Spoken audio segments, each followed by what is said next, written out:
mistake, but I will. This is coming in a little late to this recording. We're going through, so apologies to people who might have signed up and aren't able to make it, although it looks like we have a pretty full room. We're currently going through an exploration of some research that was done by students, and we're looking at the correspondence between the setup of the problem and the methodology and the research questions, and then what was included in the literature. So people are answering what they think is going on with this one. So it appears that she's answering the questions in the lit. It certainly does seem that, depending, of course, upon the specifics of those, you would have a lot of your questions about what these things were addressed in the literature. It's a lot more focused than the previous one. I agree. The one that stands out for me that is not inherently in her questions, but quite likely was inherently in her study, is the one that is math and reading skills of students with reading disabilities, or ELL students. There is nothing in her questions or her other things that have to do with English second language learners. But I happen to know that this teacher did teach that population. So she, I believe, probably had some of those issues come up in her study, and it's a good reason why they were included in her review of literature. But it would be something as a reviewer that you would question. We should be able to look at the table of contents from a review of literature and understand immediately what the setup was that got us to understand those particular research questions in that problem. Jeff, what do you mean by future research? She might be looking at things she might do in the... Well, like she might want to leave it out, or maybe leave it as a small caveat to turn around and say, well, in the future, my research could, I could expand my research into this other area. Right, exactly. And Nan points out really significant challenge is that nowhere do we have anything, as far as we know from these, that addresses the question on short-term memory. And the short-term memory issue is inherent in the teaching to the test, and whether or not students feel differently after they've been given an after school. And yeah, so good questions. Nan's pointing out that it's that section may be included in the gaps. So we like, overall, we like this one a little bit better. Seems to be a tighter one-to-one correspondence. And let me just say that there is leeway here. You are, at the end of the day, only responsible to your final defense committee or viva committee. They are made up of people, and depending upon their depth of experience in this business, you may or may not be held to this standard, or you may be held to it quite rigorously. There's quite a bit of variance across people as to whether or not, other researchers, as to whether or not they understand this particular subtlety. But if you pin it exactly, everything in your study becomes stronger. So, and you'll see it. You'll get when you're doing it yourself, when you're taking out things you no longer need, you're helping your reader read faster and be more clear. And when you're making sure that everything that is covered in the literature that they will need, then you don't have readers going, what is this and how does this work? So it's really to your benefit to do it, even if they might not necessarily be as strict as this is. Let's look at the last one.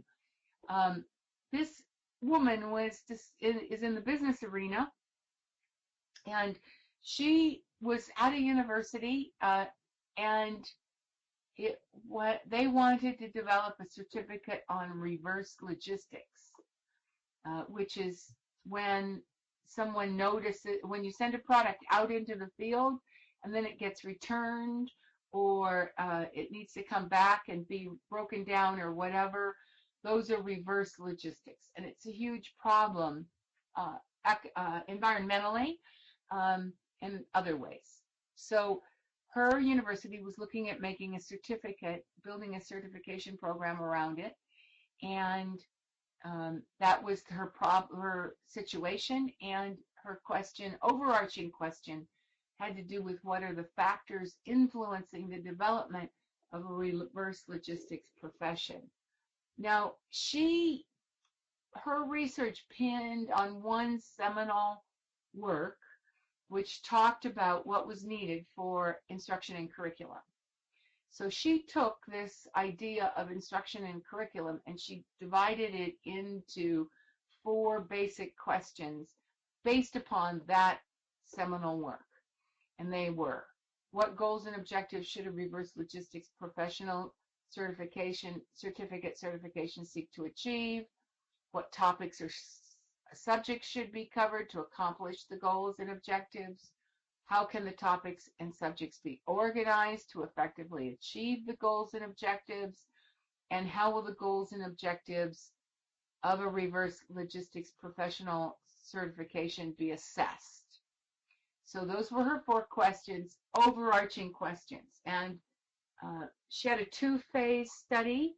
She first worked with people in a reverse logistics environment, and they helped her build the survey, and then they sent it out to all their members, and then after that she analyzed her data. So what do you think of her review of literature?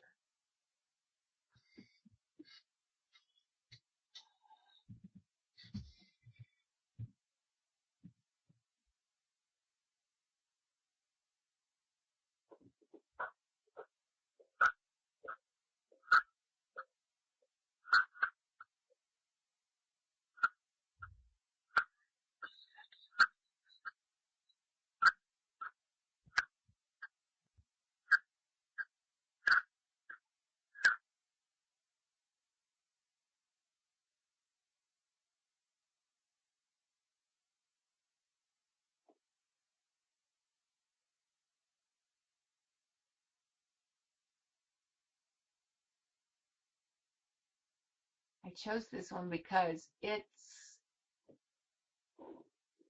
not as apparent as one-to-one. So what's Jeff saying? Missing things. There's several programs out there already, and some project management ones cover this, but I do not see them included in the research.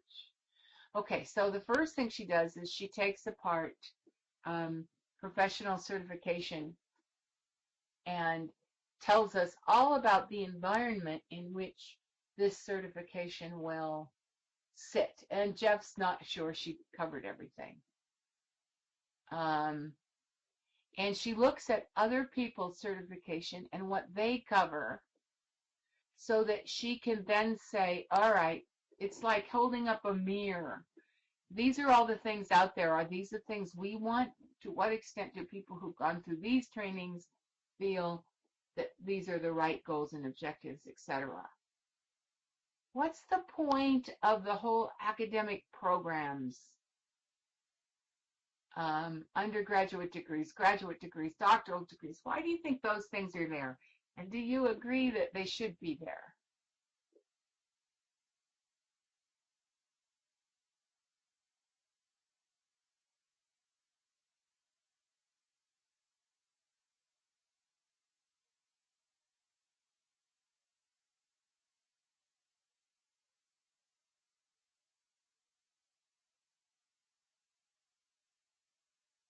So Nuke says okay, so she's using those. I think what the two of you are saying is that she's using those to set her certification program in place. So where do certificates work in comparison to undergraduate, graduate, doctoral degrees? Because those would have influence on the goals and objectives or topics or subjects. So it's a contextual conversation. And it's a little more difficult to judge one-to-one than the last one we looked at, because this is a setup for the conversation that she's going to have with people that ask those 4 questions. So a little bit more difficult. Now let's see what else.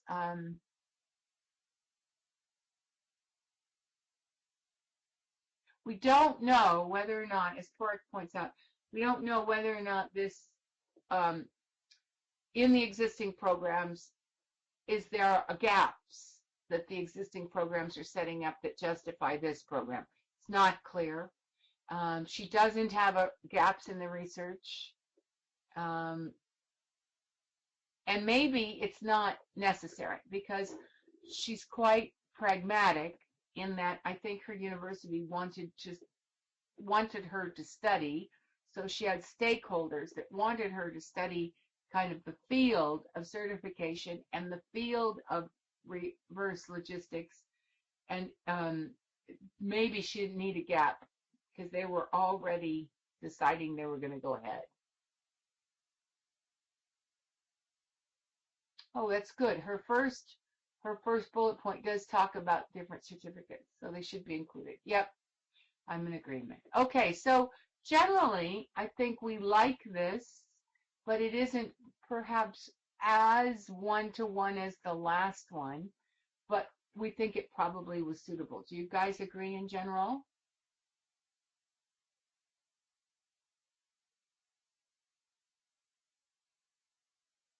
Okay. All right. Well, so that's what we look for when when we talk about one-to-one correspondence. We should be able to take snippets from your problem, from the questions you're asking, and then we should be able to look at your literature and see why what is there is there. And it should also answer all of our questions so that we think by the time we finish your review of literature that we understand enough about your topic to be able to make some judgments on whether or not your methodology does it justice. Okay, now along these lines and designed exactly to help this problem is a tool on our website. So at your leisure, go to the doctoralnet.com website, click on the For Members Only link. The 3rd thing down says Logic of Design tool, and click there. It will take you to a series of boxes.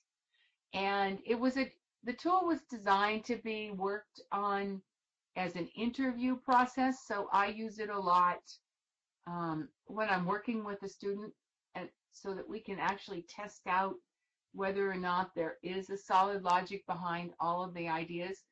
But it's up on the site so that you can test your logic and your design all the time. Because every time you make a change, it changes. And this tool, you can just do it over and over and over. And here's how it works. You get a number of boxes, but you type in the first box, and then you over here, it doesn't show as much as I would perhaps like it to. There's a little more, and you click there when you've got your answer typed in. And then when you click more, these other questions come up. So the questions, for instance, for your research, the problem of your research, is it easily described in a sentence or two? Is the context included in the problem statement? Can you gather your answers from a specific set of people? And do you have access to those people? When you can say yes to all of those things, then you click continue. and you just keep revising what's in that box until you can say yes. Well, you click continue and you go through the process, and there's 4 boxes. There's the one about research question, there's one about methodology, there's one about population and data analysis, and then the last box, and then you have to take a minute and make sure that everything in those 3 boxes correlates to each other. It's just exactly what we talked about. Can you answer the questions in number 2 with the people in number 3, using the analysis in number 3, and will it answer your problem in number 1? So when you get that whole system together, then you click the 4th box, and it's about what is the information needed in your lit review. And you go back through the other boxes and you find all your phrases. And those phrases tell you the topics that need to be in your lit review. When you get it all done, you hit OK. It brings it all up in a format that you can cut and paste into a Word document and save it for yourself.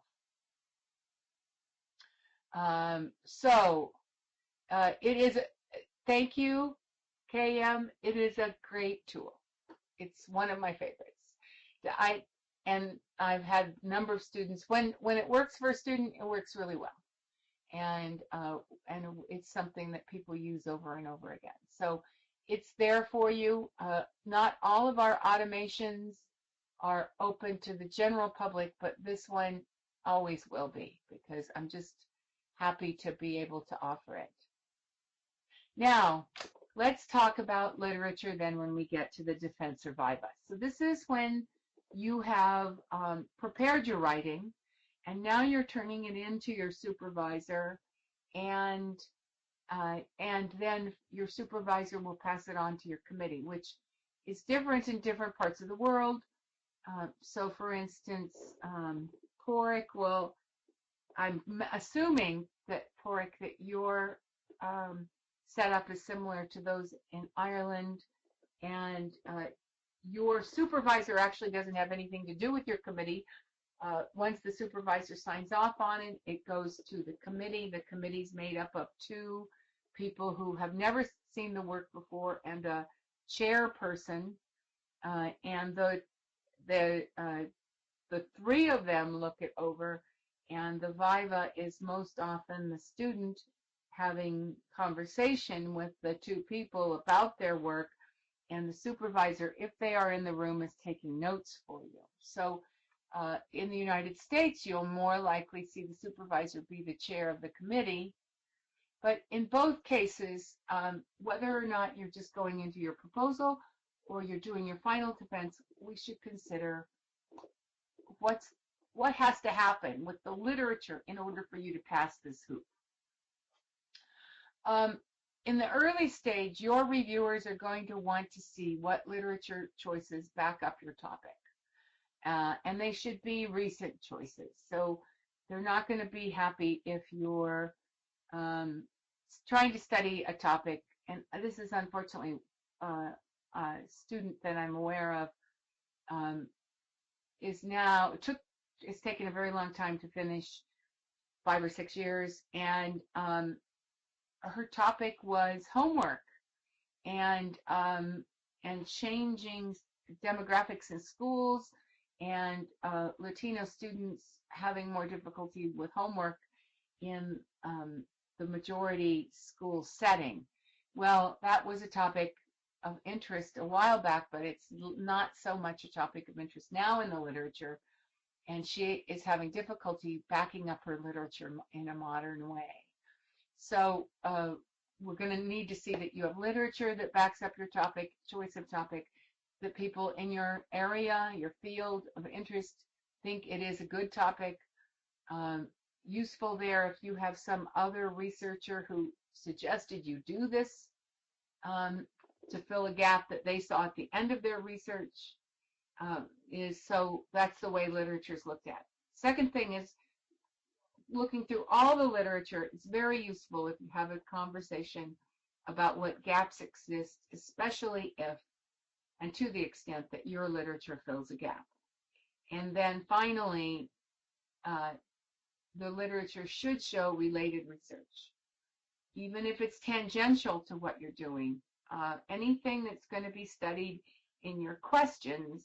For instance, this happens a lot.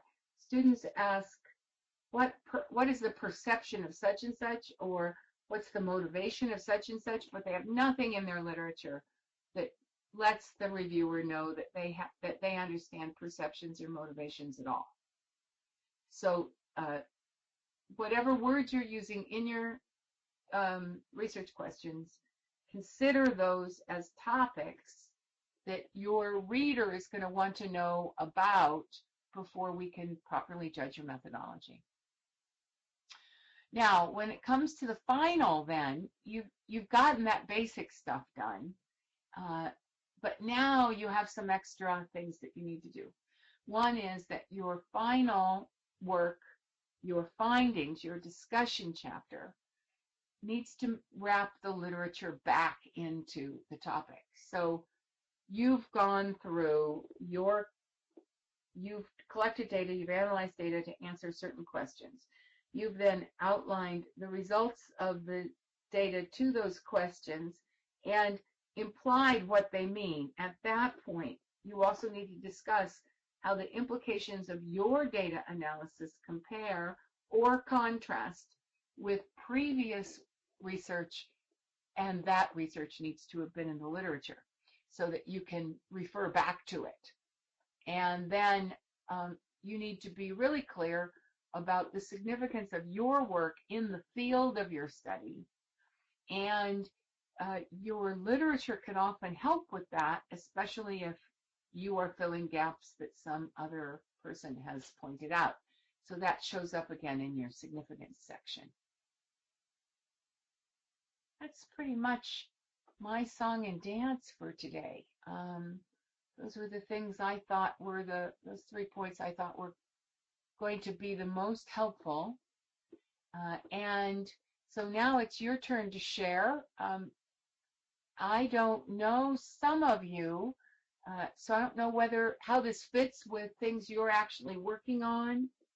And that's always a question for me is, what's your research on? What are you stressed with at the moment? And then how was this useful to you?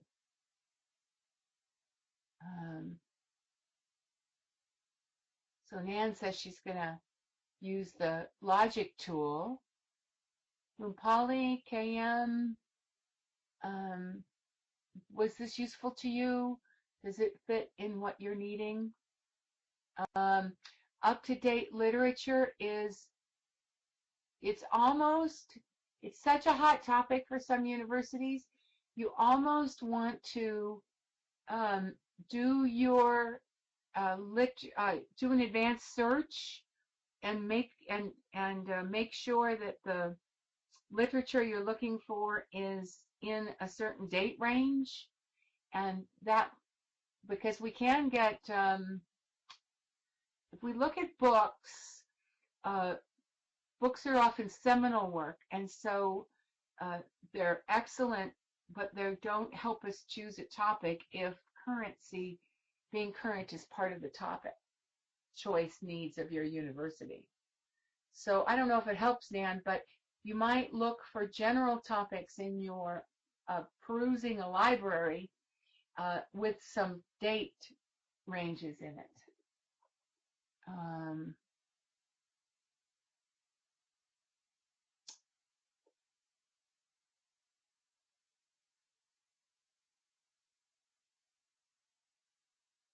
It is useful, Porik, if the headings are that clear.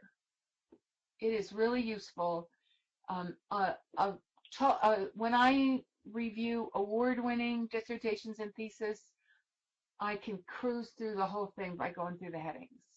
They have that's a typical aspect of the award winners, is that they are so sure of what they're talking about and how it all goes together that it just flies through, and the headings show it. And Rupali, I'm glad it was useful to you when you're writing your thesis. What's your thesis on, if we can ask? And the one-to-one correspondence really helps you. Yeah, I like that word, meandering. Sometimes all of us can be meanderers. Um,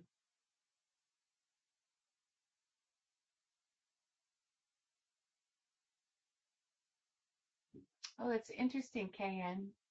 Um, so you're writing your proposal now. This might give you some editing help then. Oh, employee work passion. That's so nice to see it judged from a positive point of view rather than a motivational challenge point of view.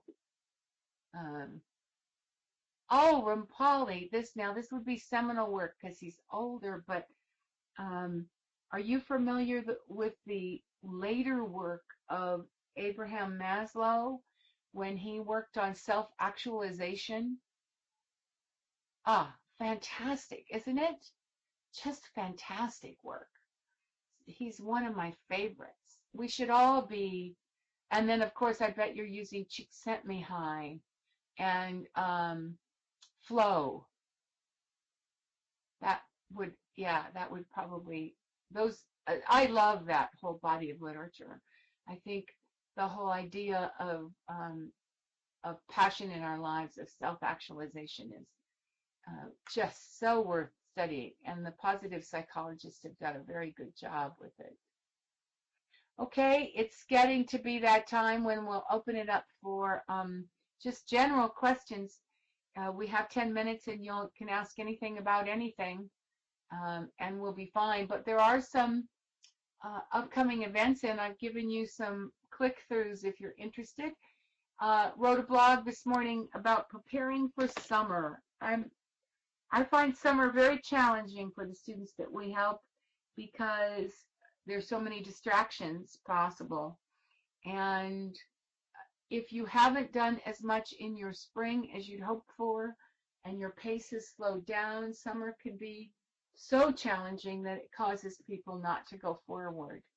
And of course, we're very much trying to do what we can to push against that. So there's a checklist on things that you might consider putting in place to make sure that your summer is a successful one. If you have been having challenges getting where you need to go, we are running an accelerator program. It's an intensive. It's built upon what they do for entrepreneurs. And it'll be a bunch of people at different stages of proposal development in the same room once a week, online room, similar to this. And everybody can get to learn from everybody else. And we can bring in outside speakers as it's clear that people in the group need to have some fresh ideas given to them on certain things. So first couple of weeks, we'll make sure that everybody's on the same plan for the basics. You also get a lot of one-to-one mentoring with this. So that's the link for it, and there are some 50% scholarships available. And then finally, we have conferences on Saturdays now through June. There's the list. And there will be an odd Sunday conference here or there, probably about once a month through to September. Nuke, always good to have you. Glad you could come. And anybody else, if you have a question, put it in the chat. And it could be about your topic. It could be about something you've been musing about with this whole dissertation thesis process. You can ask any question. And I'll be delighted to take them on.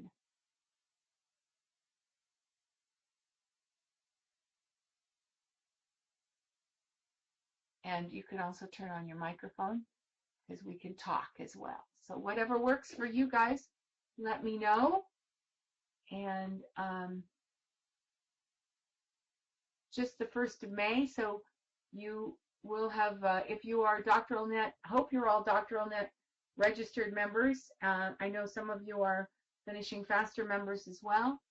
And you have recently received the May news updates, and you log into the site and there's a whole bunch of new links for you Um, grade expectations of college students. That's an interesting topic, man. Um, I think it has a lot to do. You probably have a lot of research on everybody wants A's.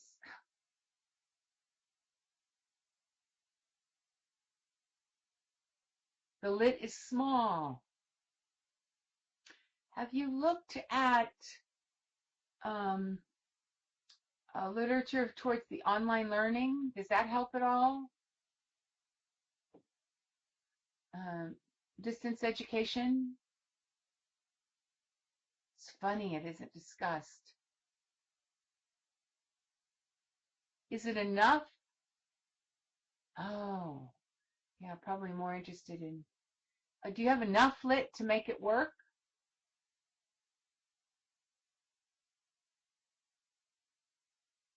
Hmm.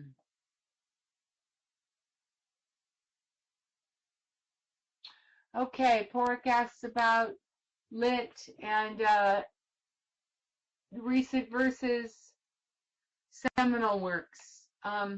If they're older than 10 years, they better be seminals.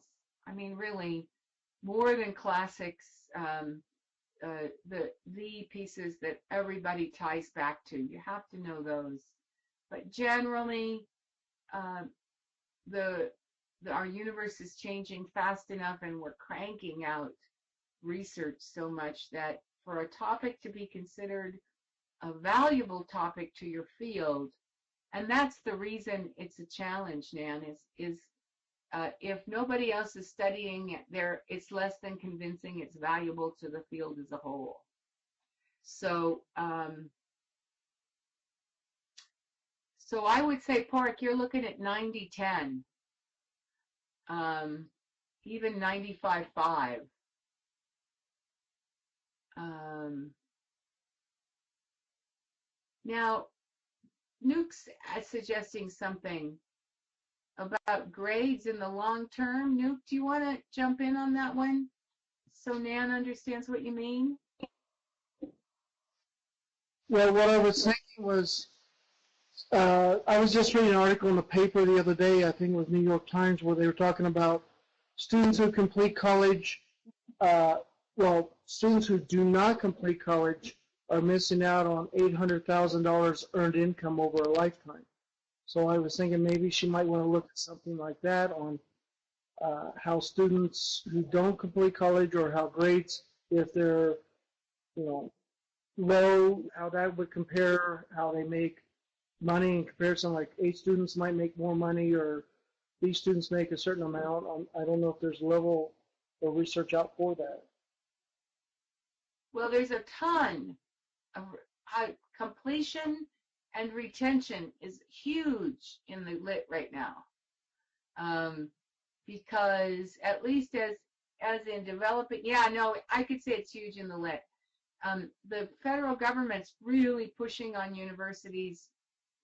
They now have to put their completion and retention stats on the web, and what causes retention and completion, especially so there's a lot of lit there for those kinds of things. I think that's a little different though than grades. I think she was actually going down a slightly different road. Right. Um, a grade expectations, like whether or not everybody wants an A. I've taught masters and doctoral students, and I can't tell you how many times I've had a student who did not follow the directions, who did not turn in the final documents as they were supposed to, go off the charts because I gave them the first B they'd ever gotten. It's amazing. If they pay me more, they expect a better grade, even if they do not earn it. That's interesting. That's a really interesting hypothesis. Maybe she can use it to where, as a comparison, what the students actually got compared to what they expected. Yeah, but what do you do if all you get is A's, and most of the time that's what you get, or that's everything you expect is an A, and most of the time that's what you get.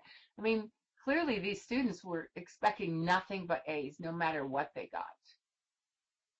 So KM says, wanting to do surveys and interviews. Told survey only for preliminary study may not be adequate enough for dissertation, though the preliminary is a good setup for interviews later. Okay, so let me rephrase that as I understand it, KM. Somebody's suggesting that your survey, when a questionnaire isn't adequate for a dissertation, it's because the population that you have to survey isn't large enough.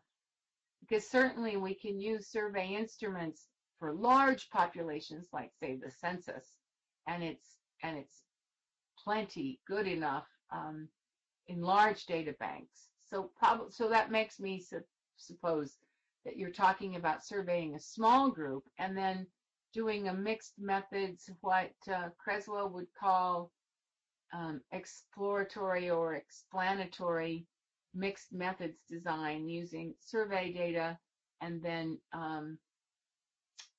interviews to ascertain the deeper parts of what was hinted at in the survey.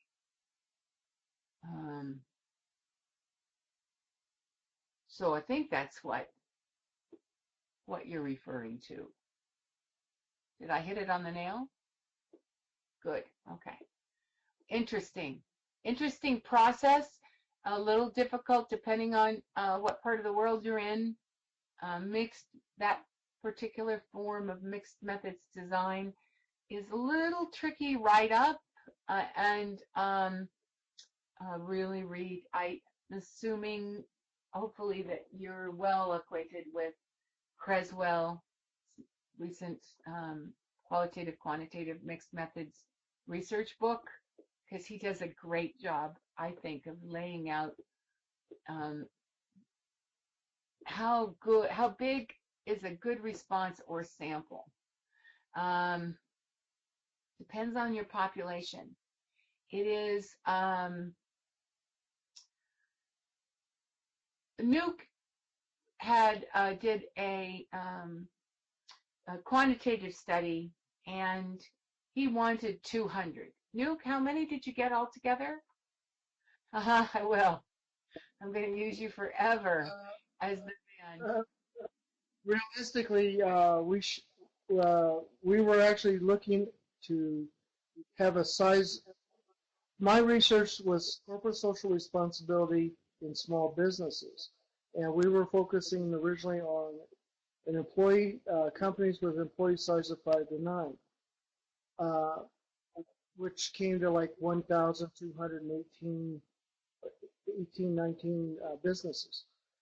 I contacted basically all of them, either through survey, through internet, through email, through postcards, and I only received approximately 62 responses. So we went and had to change it up to go to all the businesses in Pueblo, 13,000, and I was finally able to get 175 responses, but only 147 had completed the survey. So you, like Dr. James says, you have to be very flexible and willing to change your sample size. The sample size is, to me, is what you're comfortable with and handling as far as the data, depending on how much data you're going to get and what your committee recommends and what they're comfortable with. Depends a lot on your topic. If you're using a survey, just quickly, quantitative, qualitative. Quantitative gives us a snapshot over a lot of people. Qualitative lets us dig deeply into human endeavors and human ideals and consequences and how we see our life. Depends on your questions then, doesn't it? How much is enough? If you are getting to something deeply human, then you can get by with fewer surveys because your interviews are going to be where you're going to pin your topic. If you're wanting a broad-based range of response on a pretty small topic area, then you're going to need more quantitative data in order to pull it off. And data is more and more difficult to get because we've all gotten quite good at dodging it. So the next time somebody asks you to do a survey, do it because you're paying forward. So it depends a lot. What's enough depends a lot on how hard it is going to be to get it. And then at the end of the day, it's up to your supervisor and your university to sign off on the efficacy of that particular model because it varies a lot all over the world. So if we send out 1,000, about 67 responses, and do 6 to 12 interviews, does that sound adequate? Yes. Generally, I would think you could get enough data from 67 responses. Again, it depends on some fine tunings, but you're close. And Jeff will tell you that there's lots of ways to go back to the people who didn't do it and get them to do it, because he came up with 3 or 4 other things and doubled his number of responses as a result. Listen, everybody, we ran 4 minutes over, but I'm delighted. I really hope you have a great month and that everything here has been useful to you. And we'll see you. And hopefully Dr. Maria and her Saturdays will appeal to you. So please go check those out. Tell all your friends and do the checklist. Get your work together. Have a great summer. I'm glad you enjoyed it, Rupali. Nice to have you join us. And Porrick, hang on. In about 5 minutes, you'll get a Skype call from us. Bye, everybody.